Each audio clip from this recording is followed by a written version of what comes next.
man ba'zi qarorlarni qabul qilishdan qo'rqmayman va qayta o'zimni tanlashdan qo'rqmayman. Shuning uchun bu uzukka xayr deyman. Chamasi bir hafta oldin uzuk olganimdan xabaringiz bor. Bebaho uzugimni internet tarmoqlariga joylaganligim uchun rasmiy izoh berishni xohlayman. Uydagilarimdan va uydagilarimizdan uzr so'ragan holda bu munosabatlarni to'xtatmoqchiman. Uzukni oldim va orada masofa yuzaga keldi. Nedir kim kunlarning birida storiesga qo'ygan, lavzini qaytib olgan yigitlar haqida aytgan gapim bu insonga tegib ketadi va u insonni aytgan gaplari meni ichimdagi faktorlarimni, asab tizimim signallarini tutgan faktlarni qo'zg'ab yubordi.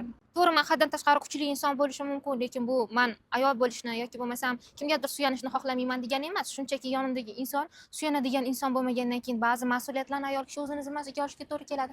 Hech kim bir kuni ajralish uchun yoki ajrashish uchun munosabat qurmaydi yoki turmushga chiqmaydi. Shu jumladan menda ham xuddi shunaqa. Yonimdagi insonga ishonishni, suyanishni, u inson hayotdagi erkak roli qobig'iga to'liq tushishini men ham xohlayman. Lekin erkak kishini arazlab, emotsiyada aytayotgan gaplarini nazorat qila olmasligi, yozishmalarni o'chirib tashlab, ayol kishini blok qilib qo'yishini men hech qachon tushunmaganman va buni hech qachon tushunmayman. Ba'zida mayda faktorlar sabab ichkarida yig'ilgan emotsiyalar, haqiqatlar yuzaga chiqib ketadi. Bu inson bilan bizani diniy qarashlarimizni, misol uchun men qaysidir suralarni yodlab qo'yib tushib yotgan joyimda ba'zi narsalarga nisbatan ishonchsizlik va isyon meni g'ashimga tegishi tabiiy. Yana siyosiy qarashlarimizga to'g'ri kelmadi. Men ba'zi jarayondagi fikrlarni, ba'zi qarashlarni tuz yeb turgan tuzlugiga tupurish deb hisoblayman. Va qanaqadir qo'zg'alonlar, qaysidir voqealarni takrorlash yoki bo'lmasam arzimagan shunga o'xshagan qarashlarni o'zi ham insonni naqadar norozi kayfiyatda, insonni qul-qatvori va ichidagi og'riqlarini ochiq aytib turmaydimi?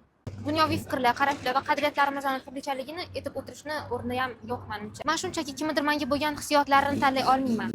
Kimlardir o'ziga nisbatan ishonchini oshirish uchun meni samootsenkamni, meni qarorlarimni, meni yo'llarimni kesib qisqartirishlariga imkon ham bera olmayman. Chunki bu yo'lga men juda katta vaqtimni sarflab bo'ldim. Men shunchaki bugun o'zimni tanlayman. O'zimni tanlaganimni, xavfsizligimni, qadriyatlarimni, xotirjamligimni, halovatimni, kelajagimni himoyalashni istashimni sizga ham aytishni xohladim. Men qachondir kimdir chiqazgan ishkalini orqasidan bir bidon ovqatni ko'tarib ketidan garshok tutib umrimni o'tkazish niyatim yo'q. Yuragimni hovuchlab, halovatsizlikda yashab kun kechirish niyatim yo'q. Eng yomoni men hozir yo'q bo'lishi mumkin emasligi ham o'ta ehtimollar nazariyasida turgan farzandlarimning kelajagini ham ayrim tipdagi insonlarga topshira olmayman va ba'zi turdagi insonlardan farzandli bo'lishni ham xohlamayman. Qanchadir muddatdan keyin bir insondan uzugini olganim hammani esidan chiqib ketadi, lekin o'zimni, kelajagimni, xavfsizligimni, hissiyotlarimni, xotirjamligimni, halovatimni yashashga bo'lgan haqqimni tanlaganim ko'pchilikning esda qolishini xohlayman. To'g'ri, hayot har doim biz xohlaganimizdek ketavermaydi, lekin qiyinchilik yo'llarida sog'lom fikrli, qarashlaringiz bir-biriga to'g'ri keladigan va umrbod asablaringiz xurmo-chaqaliqlarini ko'tara oladigan insonni tanlash muhim deb hisoblayman. Men yashashdan qo'rqmayman. Men ba'zi qarorlarni qabul qilishdan qo'rqmayman va qayta o'zimni tanlashdan qo'rqmayman. Shuning uchun bu uzukka xayr deyman. Hech bir afsuslanishlarsiz, hech bir ikkilanishlarsiz bu qarorni qabul qilganimdan xursandman.